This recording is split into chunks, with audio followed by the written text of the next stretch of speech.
Welcome back to ancient pulse.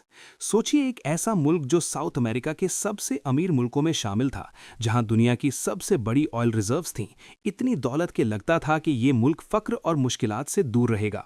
ये है Venezuela, एक ऐसा मुल्क जिसकी कहानी उतनी ही ड्रामेटिक है जितनी कि ट्रैजिक, जो अपनी नेचुरल दौलत, सियासी इनकलाब, माशी कोलैप्स और अब अनसर्टन बदलाव से गुजर रहा है।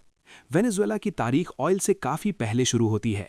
इंडिजिनस कल्चर्स, स्पेनिश कॉलोनाइजेशन और आज़ादी के मूवमेंट से जो लैटिन अमेरिकन आज़ादी के स्ट्रगल का हिस्सा थे।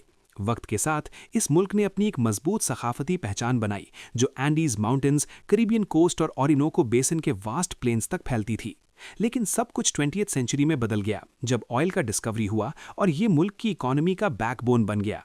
1900s के दौरान वेनेजुएला दुनिया के सबसे टॉप ऑयल एक्सपोर्टर्स में शामिल था। शुरू में इससे वेनेजुएला को दौलत और असर मिला। ये दौलत दोनों उम्मीद और ह्यूब्रिस का सबब बनी। लीडर्स ने ऑयल के पैसे से मैसिव सोशल प्रोग्राम्स, इंफ्रास्ट्रक्चर और सब्सिडीज फंड किए। लेकिन ऑयल पर ताकत का इतना ज्यादा डिपेंड होना इकोनॉमी को कमजोर और सेंट्रलाइज कर गया। जब ऑयल के दाम बढ़ रहे थे तो मुल्क तरक्की कर रहा था, जब दाम गिरे तो इकोनॉमी भी गिर गई। 1998 में ह्यूगो चैवेज ने अपने बोलिवेरियन रेवोल्यूशन के साथ पावर हासिल की और वेनेजुएला को तब्दीली का वादा किया। उसने की इंडस्ट्रीज को नेशनलाइज किया, ऑयल पर स्टेट कंट्रोल बढ़ाया और इनइक्वालिटी को कम करने के लिए वेलफेयर प्रोग्राम्स लॉन्च किए।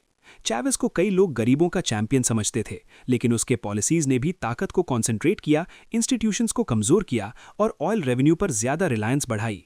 2013 में चैवेज की वफात के बाद उनका वाइस प्रेसिडेंट निकोलस मडूरो उनकी जगह पे आया। मडूरो की क़यादत ने पॉलिटिकल पोलराइजेशन और माशी इंस्टेबिलिटी को और बढ़ाया। ऑयल के दाम गिरे और कर्ज बढ़ गया, जिसके नतीजे में गवर्नमेंट स्पेंडिंग इनकम से ज्यादा हो गई और इन्फ्लेशन ने कंट्रोल से बाहर होकर मुल्क को मुश्किलात में डाल दिया। 2010s के आखिर और 2020s में वेनेजुएला क्राइसिस में डूबा। हाइपर इन्फ्लेशन, खुराक और दवाइयों की कमी और वसी पावर्टी रोजमर्रा की बात बन गई। लाखों वेनेजुएलन्स ने बेसिक जरूरत के लिए बाहर के मुल्कों का रुख किया।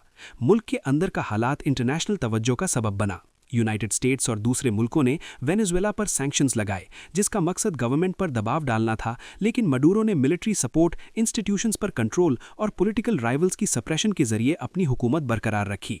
फिर जनवरी 2026 में ड्रामेटिक इवेंट्स हुए।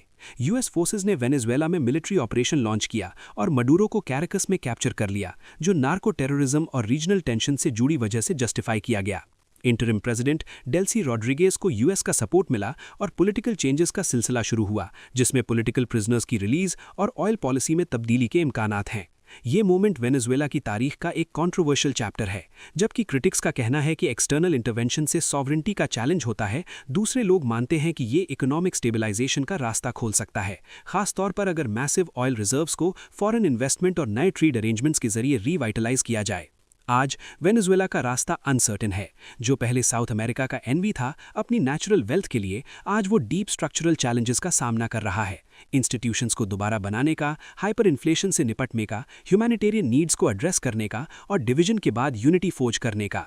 लेकिन इसकी कहानी रेजिलियंस को भी दिखाती है। लोग जो उम्मीद रखते हैं, दोबारा बनाते हैं और अडेप्ट करते हैं, बहुत मुश्किलात के बावजूद। वेनेजुएला हमें एक पावरफुल लेसन सिखाता है, प्रॉस्पेरिटी के राइज और फॉल के बारे में, एक रिसोर्स के ऊपर ओवर डिपेंडेंस के डेंजर्स को और पॉलिटिक्स, इकोनॉमिक्स और नेशनल आइडेंटिटी के कॉम्प्लेक्स इंटरप्ले को समझने में।